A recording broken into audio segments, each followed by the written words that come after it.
नमस्कार दोस्तों, एक बार फिर से आपका स्वागत है चैनल में। पानीपत के प्रथम युद्ध के बाद बाबर ने दुश्मन सेना के सैनिकों के सिर काट दिए और उनकी एक मीनार बनाई गई। तकरीबन 25 से 30 हज़ार सैनिकों के सिरों की मीनार 35 फीट तक ऊंची बनी थी। इसके बाद बाबर ने अपनी सेना की एक टुकड़ी आगरा और एक टुकड़ी दिल्ली के लिए रवाना की। दूसरा कोई होता तो शायद इस जीत को ही सर्वोपरि मानकर जश्न मनाने में डूब जाता, लेकिन बाबर ने ऐसा नहीं किया, क्योंकि बाबर को पता था अभी एक ऐसा राजपूत योद्धा बाकी है जो दिल्ली पर शासन करने का सपना देख रहा है, वो भी तब जब उसकी एक आँख, एक हाथ और एक पैर किसी काम की नहीं। सबसे पहले बाबर ने अपने सैनिकों का मनोबल बढ़ाने के लिए उचित पुरस्कार दिए, बड़े बड़े अफसरों को जागीरें दी। उसने अपने प्रत्येक सैनिक को दिल्ली और आगरे के खजाने का कुछ हिस्सा भेंट किया। उसने अपनी मातृभूमि और समरकंद और मक्का मदीना को भी दिल्ली की लूट से कई तरह के तोहफे भेजे। अपने राज्य काबुल के हर एक व्यक्ति और स्त्री और यहाँ तक कि बच्चे बच्चे को भी चांदी के सिक्के भेंट किए। आगरा, ग्वालियर और दिल्ली के खजाने को उसने इस कदर न्योछावर किया कि लोग उसे कलंदर कहने लगे, जिन्हें हम मुग़ल कहकर पुकारते हैं। दरअसल वो तुर्क थे। तैमूर ने मुग़लों के साथ युद्ध किया और उन पर विजय प्राप्त की, इसलिए तैमूर मुग़ल शब्द के उच्चारण को या अपने आप को मुग़ल कहे जाने को धिक्कारता था, नफ़रत करता था। वो मुग़ल ही थे जिन्होंने बाबर को अपने ही देश से निकाल भगाया, लेकिन उनका दुर्भाग्य यह है कि लोग आज भी उन्हें ही मुग़ल कहते हैं। बाबर के पानीपत की लड़ाई जीतने की खबर पाते ही कई अफ़गान सरदार बिना लड़े ही उससे आकर मिल गए। जिसने थोड़ा बहुत विरोध किया उसे बाबर ने आसानी से हराकर अपने आधिपत्य में शामिल कर लिया। बाबर के सामने अब दो ही बड़े दुश्मन थे, एक अवध और बिहार के अफ़गान सरदार और दूसरा राजस्थान का राणा सांगा। बाबर ने हुमायूं को अफ़गान सरदारों का निपटारा करने के लिए भेज दिया। हुमायूं को आता देख दोनों अफ़गान सरदार भाग खड़े हुए और बिना लड़े ही हुमायूं जीत गया। अब बचा सिर्फ राणा सांगा। बाबर और राणा सांगा के बीच हुए खानवा युद्ध पे हम आए, उससे पहले खानवा के परिप्रेक्ष्य में, पृष्ठभूमि में आपको कुछ बातें समझानी बेहद ज़रूरी है कि आखिर ये खानवा का युद्ध हुआ क्यों। बाबर को भारत पर आक्रमण कर इब्राहिम लोदी की दिल्ली सल्तनत को उखाड़ फेंकने के लिए जिन लोगों ने निमंत्रण भेजा था, दरअसल राणा सांगा उन्हीं में से एक थे। राणा सांगा का विचार था कि बाबर भी अपने पूर्वज तैमूरलंग की तरह आएगा और लूट कर वापस अपने मुल्क चला जाएगा। जिस तरह तैमूरलंग भारत पर आक्रमण कर तुगलों के पतन का कारण बना था और लूटपाट कर वापस अपनी मातृभूमि चला गया, उसी प्रकार बाबर को बुला के लोदी वंश और दिल्ली सल्तनत को ख़त्म किया जा सकता है। बदले में बाबर जो लूटना चाहे लूट के ले जाए। राणा सांगा चाहते थे कि बाबर उत्तर की तरफ से पंजाब के रास्ते लोदी पर आक्रमण करे और वो खुद यानी राणा सांगा आगरा को हासिल कर दिल्ली पर आक्रमण करेंगे। लेकिन राणा सांगा ने ना ही आगरा हासिल किया, ना ही लोदी पर आक्रमण किया और ना ही पानीपत के युद्ध में बाबर का साथ दिया। उधर पानीपत जीतते ही बाबर ने दिल्ली और आगरा को हासिल कर लिया और अब उसके वापस लौटने के कोई आसार नज़र नहीं आ रहे थे। राणा सांगा का दिल्ली को विदेशी आक्रमणकारियों से मुक्त करने का सपना पूरा होने के लिए अब बाबर से युद्ध के अलावा कोई चारा नहीं था। उस समय राजपूत ही वो योद्धा थे जो बाबर का प्रतिकार कर सकते थे। राजपूतों और राणा सांगा की वीरता से खुद बाबर की सेना भी भयभीत थी। बाबर के मनाने के बाद उसकी सेना युद्ध के लिए तैयार हो गई। राणा सांगा ने भी बड़ी ही मजबूत सेना इकट्ठा कर ली, जिसमें 7 राजपूत राजा और 104 सरदार थे। अब युद्ध अनिवार्य था। दोनों सेना खानवा के तरफ निकल पड़ी। बाबर की सेना से सांगा की पहली मुठभेड़ बयाना में हुई।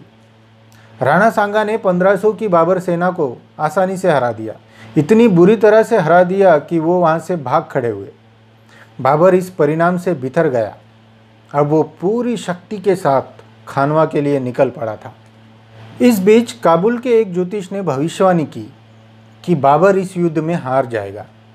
इस वजह से पहले से ही निराश हो चुके सैनिकों का मनोबल और भी गिर गया। अपने सैनिकों की हौसला अफजाई करने के लिए बाबर खुद सामने आया और जीत के लिए अपने सबसे अजीज शौक मदिरा पान का त्याग करने का ऐलान किया। अपने पुराने पापों के लिए पश्चाताप किया और धर्म का वास्ता देकर अपने सभी साथियों से ये शपथ ली कि वे मरते दम तक उसका साथ नहीं छोड़ेंगे। अपनी आत्मकथा बाबरनामा में उसने इस भाषण का पूरा ब्यौरा दिया है। खैर, सैनिकों में फिर से साहस का संचार हुआ। तो इस तरह दोनों सेना खानवा में एक दूसरे के सामने खड़ी थी। बाबर ने यहाँ पर भी वही पानीपत वाली तकनीक का ही इस्तेमाल किया।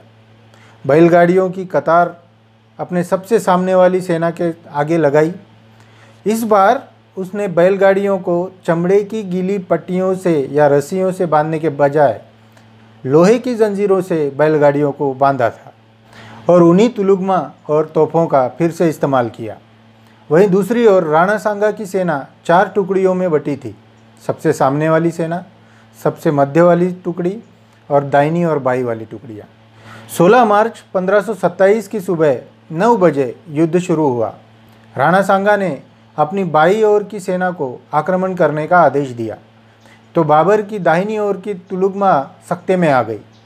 लेकिन बाबर की सेना आक्रमण करते हुए सीधा राणा सांगा की सेना के बीच घुस गई।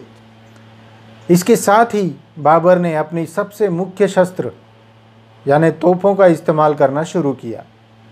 तोप के गोले बरसाए। इसके बावजूद दोनों पक्षों को शाम तक इस युद्ध में बराबर का मौका था युद्ध जीतने का। इसी बीच एक तीर सीधा आकर राणा सांगा के सिर पर लगा। यह वही तीर था जो पानीपत के द्वितीय युद्ध में हेमू को आकर लगा था और इस एक तीर की वजह से पूरे युद्ध का परिणाम बदल गया। राणा सांगा बेहोश हो गए। उनके सहकारी उन्हें रणक्षेत्र के बाहर सुरक्षित जगह लेकर गए।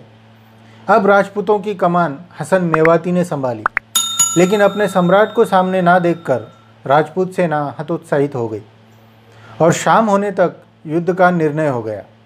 बाबर जीत गया। भारत ने हिंदू सम्राट के आधिपत्य में रहने का सुनहरा और अंतिम मौका यहाँ गंवा दिया। उस पर भी जुल्म ये कि 80 बार अपने शरीर पर झेल चुके, बिना एक हाथ, बिना एक पैर और एक आंख भाई द्वारा गंवा चुके राणा सांगा पर विष प्रयोग किया गया और उनकी मृत्यु हो गई। खानवा के युद्ध में जो राजपूत बच निकले थे, उन्होंने सरदार मेदिनी राय के नेतृत्व में अगले साल चंदेरी का युद्ध लड़ा। लेकिन वहाँ मिली हार के बाद हिंदू राज्य पुनः स्थापित करने का सपना पूरी तरह से चकनाचूर हो गया और इस तरह बाबर की खानाबदोश और कबीलाई ज़िंदगी को स्थिरता मिली। अब उसके दर बदर भटकने के दिन खत्म हो चुके थे। अब उसे एक ऐसा देश, ऐसा एक राष्ट्र मिला था जो नैसर्गिक साधन संपत्ति से परिपूर्ण था और जो विरोधियों के अभाव में पूरी तरह से खाली था। कहीं ना कहीं इस परिस्थिति का जिम्मेदार खुद राणा सांगा भी था। उसने कई जगह अपनी राजनीतिक कुटिलता का परिचय नहीं दिया।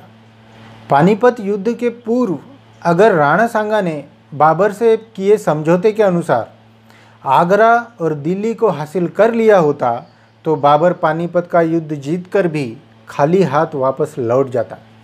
वही दूसरी शिथिलता उसने खानवा के युद्ध से पहले दिखाई, जहां बयाना में उसकी पहली मुठभेड़ बाबर की सेना के साथ हुई और उसने उन्हें बुरी तरह से हरा दिया। लेकिन हराने के बाद राणा सांगा ने खानवा पहुंचने में पूरे 1 महीने का वक्त लिया, जिसकी वजह से बाबर को पुनः संगठित होकर युद्ध लड़ने के लिए अच्छा खासा अवसर मिल गया। जबकि सत्य ये है कि बयाना से खानवा की दूरी सिर्फ 1 दिन में पूरी की जा सकती थी। तीसरी शिथिलता महाराणा संग्राम सिंह यानी राणा सांगा ने ये दिखाई कि पानीपत के युद्ध के बाद बाबर की तकनीक को अच्छी तरह से समझ नहीं पाया। बाबर की युद्ध नीति को आधुनिक तकनीक के बजाय केवल अपनी वीरता के जोर पर जीतने निकल पड़ा था।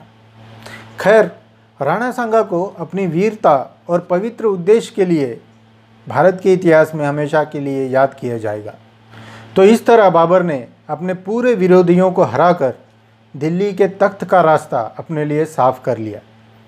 उसने भारत में मुग़ल साम्राज्य को किस तरह प्रस्थापित किया, क्या क्या उसके सामने दिक्कतें आई, कितनी सुधारना उसने भारत में की, क्योंकि वो जाहिल कहता था भारतीय लोगों को, और अंत में उसकी मृत्यु कैसे हुई, ये सब हम जानेंगे अगले वीडियो में। मिलते हैं अगले वीडियो में।